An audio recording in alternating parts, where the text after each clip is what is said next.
If you want to change the world, start off by making your bed. If you make your bed every morning, you will have accomplished the first task of the day. It will give you a small sense of pride, and it will encourage you to do another task, and another, and another. And by the end of the day, that one task completed will have turned into many tasks completed. Making your bed will also reinforce the fact that the little things in life matter. If you can't do the little things right, you'll never be able to do the big things right. And if by chance you have a miserable day, you will come home to a bed that is made, that you made. And a made bed gives you encouragement that tomorrow will be better. To pass SEAL training, there are a series of long swims that must be completed. One is the night swim. Before the swim, the instructors joyfully brief the students on all the species of sharks that inhabit the waters off San Clemente. They assure you, however, that no student has ever been eaten by a shark, at least not that they can remember. But you are also taught that if a shark begins to circle your position, stand your ground. Do not swim away. Do not act afraid.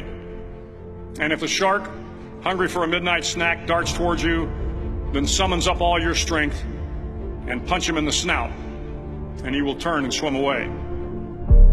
There are a lot of sharks in the world. If you hope to complete the swim, you will have to deal with them. So if you want to change the world, don't back down from the sharks. Over a few weeks of difficult training, my SEAL class, which started with 150 men, was down to just 42. There were now 6 boat crews of 7 men each. I was in the boat with the tall guys, but the best boat crew we had was made up of the little guys, the Munchkin crew, we called them. No one was over 5'5". The Munchkin boat crew had 1 American Indian, 1 African American, 1 Polish American, 1 Greek American, 1 Italian American, and 2 tough kids from the Midwest. They out-paddled, outran, and outswam all the other boat crews. The big men in the other boat crews would always make good-natured fun of the tiny little flippers the Munchkins put on their tiny little feet prior to every swim. But somehow these little guys from every corner of the nation and the world always had the last laugh, swimming faster than everyone and reaching the shore long before the rest of us. SEAL training was a great equalizer. Nothing mattered but your will to succeed, not your color, not your ethnic background, not your education, not your social status. If you want to change the world, measure a person by the size of their heart, not by the size of their flippers. The 9th week of training is referred to as Hell Week. It is 6 days of no sleep, constant physical and mental harassment, and 1 special day at the Mud Flats.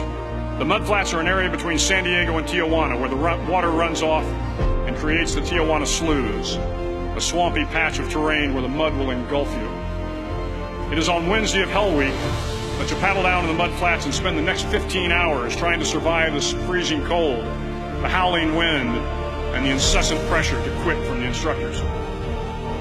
As the sun began to set that Wednesday evening, my training class, having committed some egregious infraction of the rules, was ordered into the mud.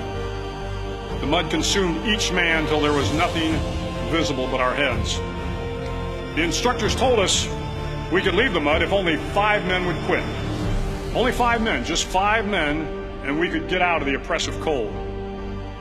Looking around the mud flat, it was apparent that some students were about to give up. It was still over 8 hours till the sun came up. 8 more hours of bone-chilling cold. The chattering teeth and the shivering moans of the trainees were so loud, it was hard to hear anything. And then one voice began to echo through the night. One voice raised in song. The song was terribly out of tune, but sung with great enthusiasm. One voice became 2, and 2 became 3, and before long, everyone in the class was singing.